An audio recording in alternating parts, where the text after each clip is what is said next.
He thought it would be nothing, just one day of babysitting. But the moment Daniel opened that door, he knew something was wrong. The children weren't just quiet, they were hiding something. Their little eyes told stories no child should ever carry. And by the end of that day, Daniel would uncover a truth so shocking it would change not only their lives, but his forever. Hey friends, where are you tuning in from right now? Tell me in the comments. I love hearing your stories. If you haven't subscribed yet, go ahead and hit that button because the story you're about to hear, trust me, you won't want to miss what happens next. Daniel was a single father, barely keeping life together. Work, bills, his own son all weighed heavy on him. So when his sister begged him to step in as a nanny for just one day, he thought, why not? What could possibly happen in 24 hours? He didn't know it yet. But behind that front door waited a secret one that had been buried in silence for far too long. And once Daniel stumbled upon it, nothing in his world would ever be the same again. Daniel had grown used to silence. Not the peaceful kind, but the heavy kind. The silence of an empty kitchen where laughter used to be. The silence of nights where he tucked his son into bed alone, pretending he wasn't breaking inside. Being a single father wasn't something he planned for. It was something life forced upon him. Yet, if you looked into his eyes, you'd see a man willing to bleed before he let his little boy go without love. He worked long shifts at a warehouse just to keep the lights on. His hands were always calloused, his back always sore, but he never complained. He would come home late, drop his boots by the door, and still read his son a story, his voice soft even when exhaustion clawed at him. That was Daniel, a man stitched together with duty, love, and quiet fear. But his greatest fear wasn't bills or loneliness. It was a failure. Failure as a father. Failure to give his son the life he deserved. Daniel often wondered, am I enough? Am I doing this right? That question haunted him more than any overdue notice in the mail. Then there was Lena, his younger sister. Bright, fiery, and always moving a mile a minute. She had a way of filling a room with laughter, and though Daniel teased her for being dramatic, he admired her. She worked as a full-time nanny for a family that seemed, at least on the surface, well off. 2 beautiful children, a house too perfect for its own good. But Lena's frantic call that morning hinted at something more. She needed him desperately, no excuses. Danny, please, just today. I swear it's important. I wouldn't ask if it wasn't. Her voice cracked in a way he had never heard before, and that's what made him say yes. Not the words, but the break in them. And so Daniel agreed. He would step into her world, if only for a day. But as he stood outside that pristine house later that morning, holding his breath before ringing the doorbell, he felt the unease return. It was the kind of house that looked too perfect, too polished, like it had something to hide. The children, too, weren't what he expected. At first glance, they seemed ordinary with wide eyes, little shoes by the door, toys scattered across the living room floor. But Daniel noticed the way they froze when he entered, the way they glanced at each other before speaking, as though sharing a silent pact. Children weren't supposed to carry that kind of weight. He tried to smile, tried to break the ice with a joke. "Guess I'm the stand-in nanny today," he said, forcing cheer into his voice. "Don't worry, I know how to make pancakes." But their laughter didn't come easily. It was cautious, clipped. And in that moment, Daniel felt something stir in his chest, something between curiosity and dread, because sometimes children say more with silence than with words. And Daniel was about to learn just how heavy that silence could be. The morning dragged along slowly, almost deceptively ordinary. Daniel made scrambled eggs while the kids sat at the table, their tiny hands fidgeting more than eating. He noticed the girl, Emily, kept her eyes down, tracing circles on the wooden table with her finger. Her younger brother, Caleb, kept sneaking glances at Daniel, like he was trying to measure if this stranger could be trusted. Daniel leaned against the counter, arms folded. "You two don't eat much, huh? Or is it just my cooking?" Emily offered a thin smile but didn't answer. Caleb forced a giggle, but his eyes were sad, too sad for a boy his age. The uneasy silence stretched, broken only by the clink of forks against plates. And then Daniel heard a muffled thud upstairs, followed by something that sounded like a door closing quickly. He frowned. "Someone else home?" he asked casually. Both children froze. Their silence wasn't the kind that comes from not knowing the answer. It was the kind that comes from knowing too much and being terrified to say it. "Emily?" Daniel pressed softly. "Is your mom home?" She shook her head, eyes wide now, as if she'd said too much already. Caleb's little hands gripped his spoon so tight, his knuckles turned white. That was when Daniel felt his chest tightening, a father's instinct clawing at him. Something was very off. He climbed the stairs slowly, each creak under his boots echoing through the still house.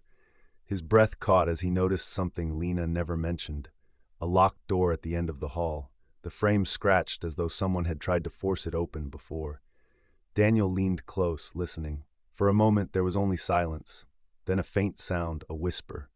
A cry? He couldn't tell. But whatever it wasn't right. His gut screamed at him to walk away, to respect the family's privacy. After all, he was just filling in for Lena, nothing more. This wasn't his business. But then he thought of his own son, of how he would want someone to fight for him if he couldn't speak. Daniel's hand hovered over the doorknob. The choice weighed heavily. He could go back downstairs and pretend nothing happened. Or he could open that door and uncover whatever truth the children were too afraid to share. And with a deep breath, Daniel made the decision that would change everything. He reached for the knob only to hear a sharp voice from behind him. "What do you think you're doing?" Daniel spun around, his heart pounding. He hadn't expected anyone else in the house, and standing there, blocking the hallway, was a figure he never should have found. Daniel's body stiffened, his pulse hammering in his ears. The voice had been sharp, almost hostile, and when he turned, he found himself face to face with a woman he didn't recognize. She looked to be in her mid-30s, dressed too neatly for a casual day at home, dark slacks, a crisp blouse, her hair pinned back with precision. But it wasn't her appearance that unsettled Daniel. It was her eyes, cold, calculating, the kind that weighed you before deciding what to do with you. "I asked," she repeated, stepping closer, "what do you think you're doing?" Daniel swallowed, masking his nerves with a rough shrug. "Heard a noise. I thought one of the kids might have been hurt." Her lips twitched into something between a smirk and a warning. "The children are fine. They don't need unnecessary snooping." Something about the way she said children detached like they were objects set Daniel's teeth on edge. But before he could push further, little footsteps thundered up the stairs.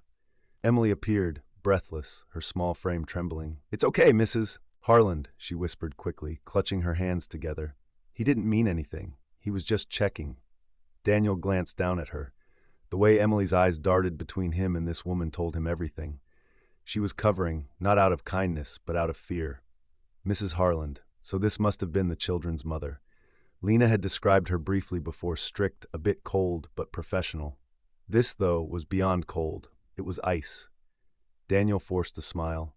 "Didn't mean to step on toes. Just want to make sure the kids are safe." The woman's gaze lingered on him a moment too long before she turned abruptly, her heels clicking down the hallway. She didn't bother opening the locked door. She didn't even acknowledge it. She just left. Emily's hand tugged at Daniel's sleeve. "Please," she whispered so softly he almost didn't hear it. "Don't ask questions." Daniel crouched, lowering his voice. "Why not, sweetheart?" Her lip trembled, but she shook her head violently, tears pressing at the corners of her eyes. "Just don't." Before Daniel could comfort her, Caleb's voice floated up the stairs. "Emily, come play!" His tone carried the forced cheerfulness of a child trying to pretend everything was normal. Emily slipped away quickly, leaving Daniel kneeling in the hallway, staring at that locked door. Every fatherly instinct screamed at him. Something's wrong here. The rest of the day unfolded under a blanket of unease. Daniel tried to keep it light with pancakes at lunch, board games in the living room, but the children's laughter never rang true. Their eyes constantly flicked toward the stairs as though waiting for something or someone. At one point, while Caleb stacked blocks, Daniel asked casually, "So what do you two usually do with your nanny?" Emily hesitated, then said softly, "She tells us stories." "What kind of stories?" Her answer chilled him. "The kind we're not supposed to repeat." Daniel's hand froze mid-reach for a block. "What do you mean by that?" Emily's gaze darted toward the kitchen, then back to him. She leaned in, her voice barely audible. "She said if we told anyone, we'd get in trouble." Before Daniel could press further, Mrs. Harlan's voice sliced through the air. "Children, time for a nap." The command wasn't warm or motherly. It was sharp, final. Emily and Caleb obediently rose, their shoulders slumping as though a weight pressed down on them.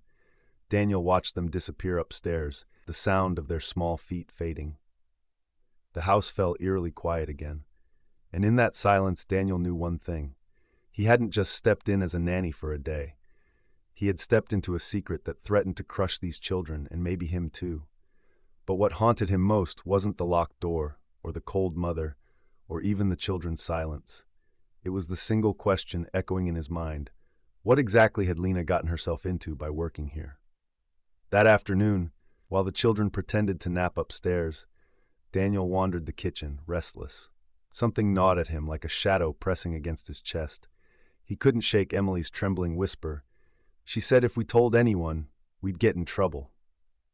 He opened a cupboard, searching for a glass. Instead, he froze. Behind a stack of plates lay a small leather notebook. It was worn, edges frayed, as though it had been hidden and retrieved many times. Daniel hesitated, glancing toward the stairs. The house was silent. Slowly, he pulled it free and flipped it open. His breath caught. Inside were drawings, childish, shaky sketches done in crayon. But these weren't normal doodles. One showed a figure standing in a doorway, looming dark, with sharp lines that almost pierced the page. Another showed two children sitting in a corner, tears streaming down their faces. The worst one made his stomach lurch. A locked door, drawn over and over, the words "Don't open" scrawled across it in red. Daniel's chest tightened. This wasn't imagination. These were cries for help. Suddenly, footsteps thundered down the stairs. He snapped the notebook shut just as Emily skidded into the kitchen, her face pale. "You found it," she whispered, her voice shaking. "Please don't let her know." Daniel crouched, gripping her shoulders gently. "Emily, talk to me. What's going on in this house?" Her lips parted, but before she could answer, the front door slammed. Harlan's voice rang out, low and commanding. "Emily, Caleb, come here. Now." Emily flinched so violently it made Daniel's stomach twist. She shoved the notebook back into his hands, her whisper frantic. "Hide it. Please, if she sees it, I'm in trouble." Daniel shoved the notebook under his jacket just as Mrs. Harlan entered the room. Her sharp eyes swept over them, lingering on Daniel's posture, Emily's pale face. "What are you two whispering about?" she asked smoothly, her tone sugary but her eyes ice. Emily stammered, "And nothing, ma'am." Daniel forced a steady voice. "Just talking about the pancakes. She says I made them too thick." Mrs. Harlan studied him for a moment longer, then smiled thin, dangerous. "Children do lie sometimes, but I know how to handle that." She turned sharply, calling for Caleb. As she left the room, Emily's eyes met Daniel's again, brimming with silent desperation. And that was when Daniel knew the truth. The children weren't just scared. They were trapped. And whatever lay behind that locked door upstairs wasn't just a mystery. It was the key to everything. The secret Lena had unknowingly stepped into. The secret that could tear this family apart. Daniel had thought he was just helping out for one day. But now, with that notebook pressed against his chest, and two terrified children looking to him for protection, he realized he had stepped into a battle far bigger than himself. And walking away was no longer an option. The house grew quieter as night fell, but Daniel's heart pounded louder with every passing minute. He couldn't stop replaying Emily's words, her fear, the notebook's haunting sketches. Every nerve in his body screamed that he needed to act, but how? He was just one man, already drowning in his own struggles. By the time Mrs. Harlan tucked the children into bed, her watchful eyes never leaving him, Daniel felt suffocated. Every smile she gave was sharp enough to cut glass. Every soft word carried an edge of control. She moved through the house like a queen inspecting her kingdom, and Daniel, he was the unwelcome intruder. When she finally retired to her bedroom, Daniel sat in the dimly lit living room, the notebook pressed against his chest. His hands trembled as he opened it again, scanning the drawings by the flicker of the lamp. The locked door appeared again and again, always in red, always with the words, "Don't open." He whispered to himself, "What's behind that door?" But just as he stood to investigate, a sharp voice cut through the darkness. "Looking for something?" Daniel froze. Mrs. Harlan stood at the bottom of the stairs, her arms crossed, her expression unreadable. Daniel started, but she cut him off. You think I don't see it? The way you look at me, the way you listen to those children.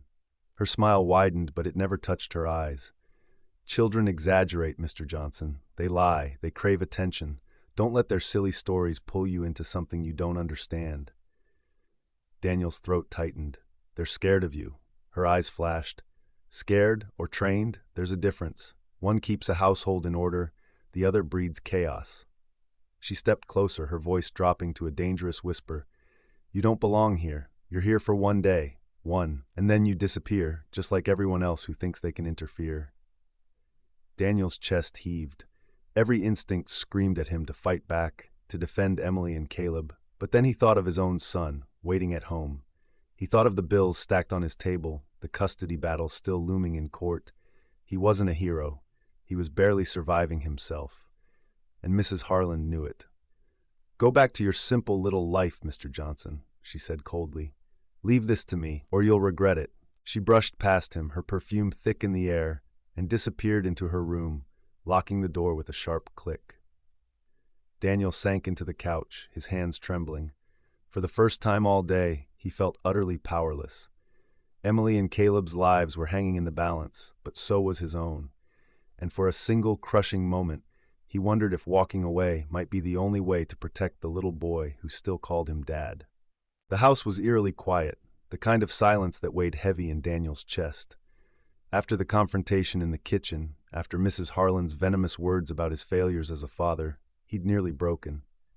Emily and Caleb sat curled together on the couch, their faces pale, their little bodies trembling. Daniel paced the floor, his hands in his hair. He wanted to scream, to run, to give up, because that's what he'd always done when life got too hard. Walk away. Quit before he failed. But the sight of those children huddled together, clinging to each other as though the world were collapsing, cut through his fear like a blade. His mind dragged him back to the small, dim bedroom of his childhood.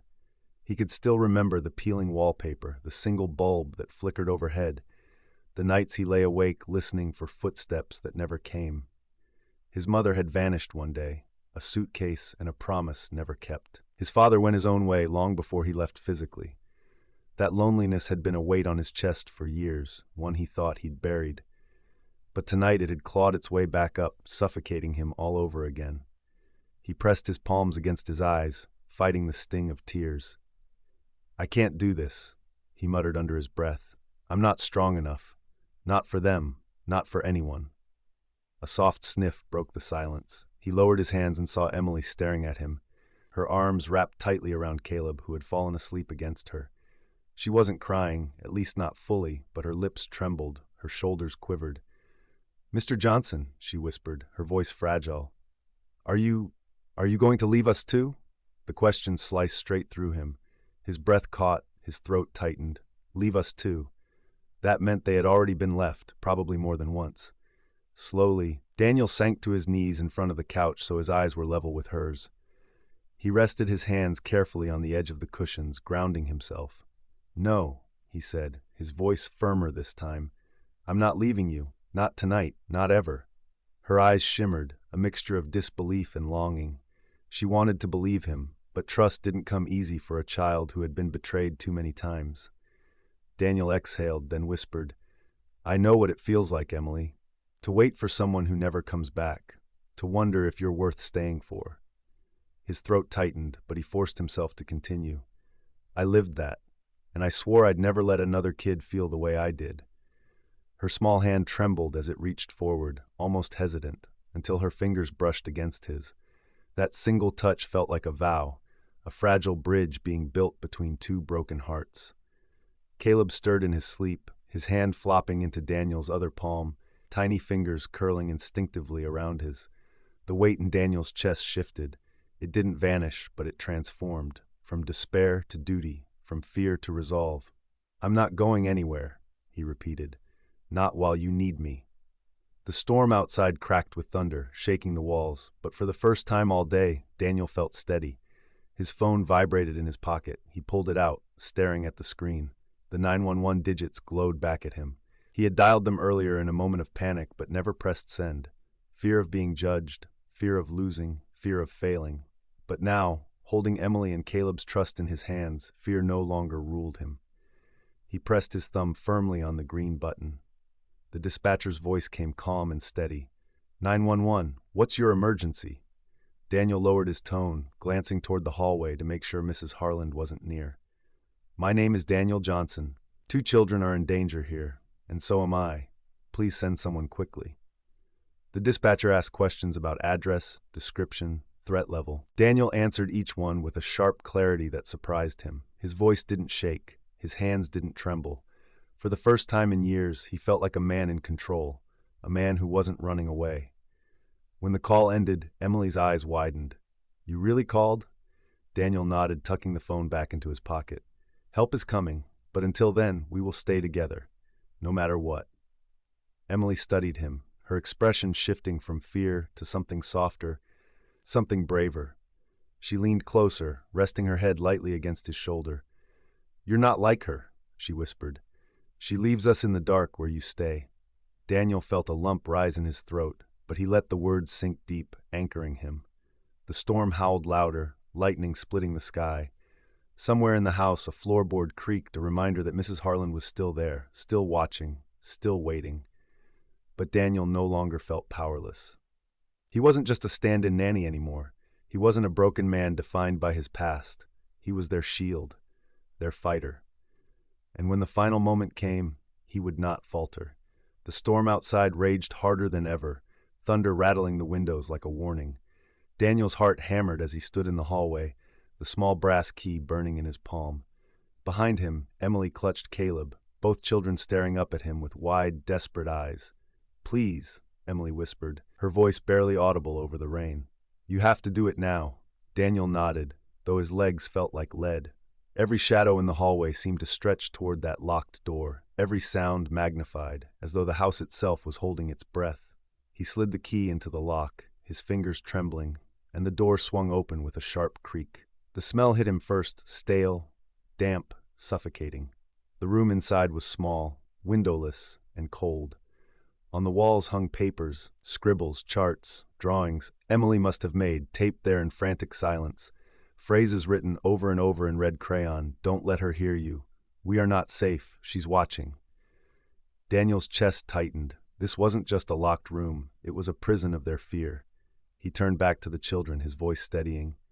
Not anymore. You're safe now. But then a voice sharp as glass sliced through the air. No, Mrs. Harland said from the shadows of the hallway. They'll never be safe with you. Daniel spun around.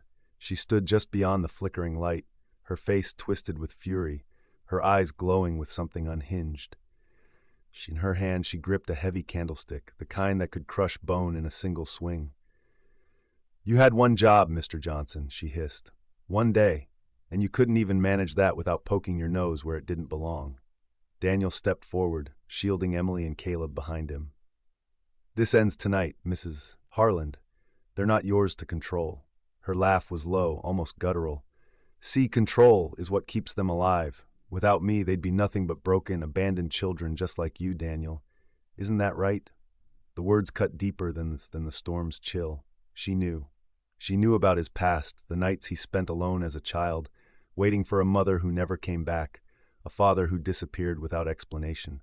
She was twisting the knife in the one wound that never healed. For a moment, doubt flooded him. Maybe she was right. Maybe he wasn't strong enough to save anyone.